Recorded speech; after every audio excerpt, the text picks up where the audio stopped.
ये हम कहेंगे कि आपकी उस समय की इंस्टेंटेनियस वेलोसिटी है। तो इंस्टेंटेनियस वेलोसिटी मतलब होती है उसी पर्टिकुलर मूवमेंट की जो वेलोसिटी होती है। नाउ हम जानते हैं acceleration. In the previous example the truck covered the distance A B at the velocity of 60 kilometre per hour, BC at 30 km per hour and CD at 40 km per hour. It means that velocity for the distance CD is greater than velocity for a distance BC.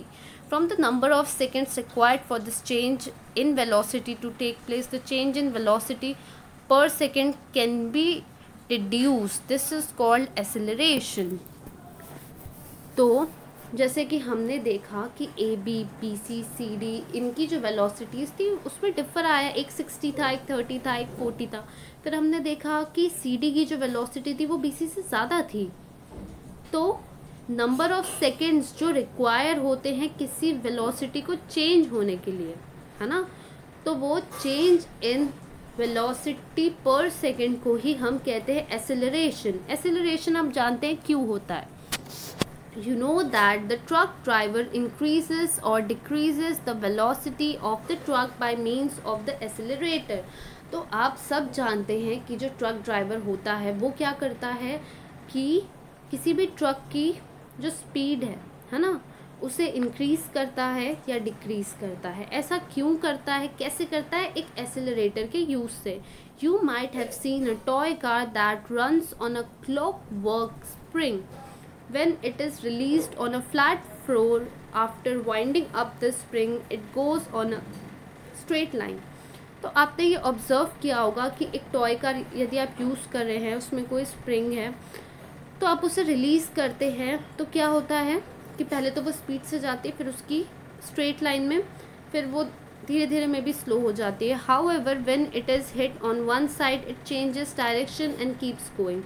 If it collides into a wall, it stops. It means that its velocity changes. How did this change happens? अब वो car को आपने release कर दिया, आपने उसकी spring को घुमाया, रिलीज़ कर दिया। अब जैसे वो वॉल में गई, जाके रुक गई। मतलब क्या हुआ? इसका मतलब हुआ उसकी वेलोसिटी ऑब्वियसली चेंज हो गई। तो ऐसा क्यों होता है?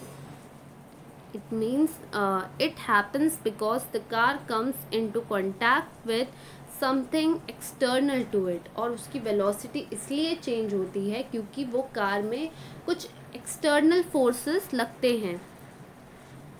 On a football ground, how does the direction of the ball moving in a straight line change? अब आप देखते हैं फुटबॉल ग्राउंड में ही देखते हैं कि जो बॉल की डायरेक्शन है बार बार चेंज होती रहती है। क्यों चेंज होती रहती है? क्योंकि कोई एक्सटर्नल फोर्स उस पर लगता है।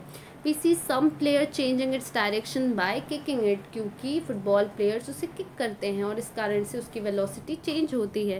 When its direction changes the velocity of the ball changes, that is to say an acceleration takes place. और जब उसका डायरेक्शन चेंज होता है तो उसकी वेलोसिटी भी चेंज होती है, और इसीलिए हम कहते हैं कि एक्सेलरेशन हो रहा है। एक्सेलरेशन मतलब होता है चेंज इन वेलोसिटी पर second. The interaction that brings about the acceleration is called a force. और वो इंट्रैक्शन जिससे एक्सेलरेशन होता है उसे ही हम फोर्स कहते हैं, और फोर्स किसी बॉडी में एक्ट करता है। The unit of acceleration is metre per second square. आपको इस चीज़ को वेरीफाई करना है। तो take a glass marble and let it roll on a big smooth table top.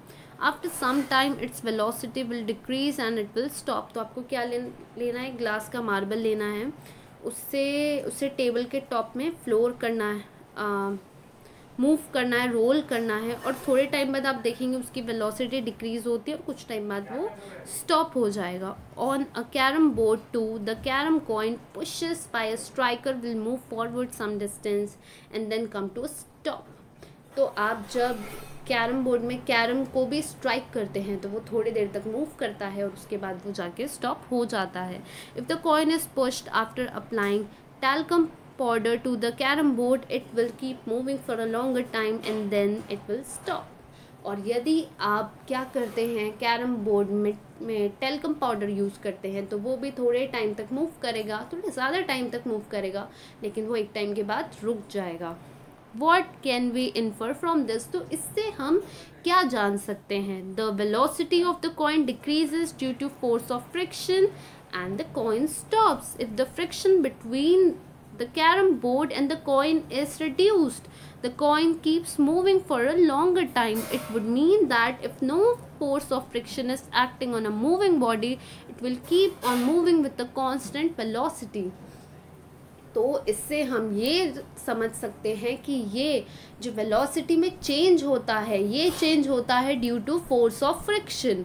कैसे फोर्स ऑफ फ्रिक्शन से होता है? क्योंकि जब हम कैरम बोर्ड खेलते हैं तो यदि हमने वहाँ पे टेल्कम पाउडर यूज़ नहीं किया होगा तो फ्रिक्शन ज़्यादा होता है, इसीलिए जब हम कॉइन को मारते हैं, स्ट्राइक करते हैं, तो क्या होता है कि वो जल्दी से रुक जाती है। लेकिन यदि हमने बहुत सारा टेल्कम पाउडर उसमें यूज़ किया होगा तो जब हम कॉइन को स्ट्राइक करेंगे तो वो ज़्यादा देर तक मूव करेगी, क्योंकि उसमें फोर्स ऑफ फ्रिक्शन रिड्यूस हो जाएगा।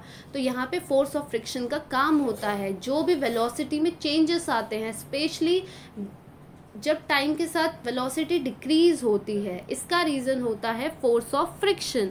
The scientist sir Isaac Newton was the first to study force and the resulting acceleration. सबसे पहले साइंटिस्ट जिन्होंने फोर्स और एक्सेलरेशन हमें बताया था वो थे सर इसैक न्यूटन। अब जानते हैं Newton's first law of motion. तो हम जानते हैं कि न्यूटन का फर्स्ट लॉ ऑफ मोशन क्या होता है? If no force is acting on a body, its velocity does not change, the body does not accelerate. In other words, if a body is stationary, it will remain stationary. If it is in motion, it will continue moving with the same velocity and in the same direction.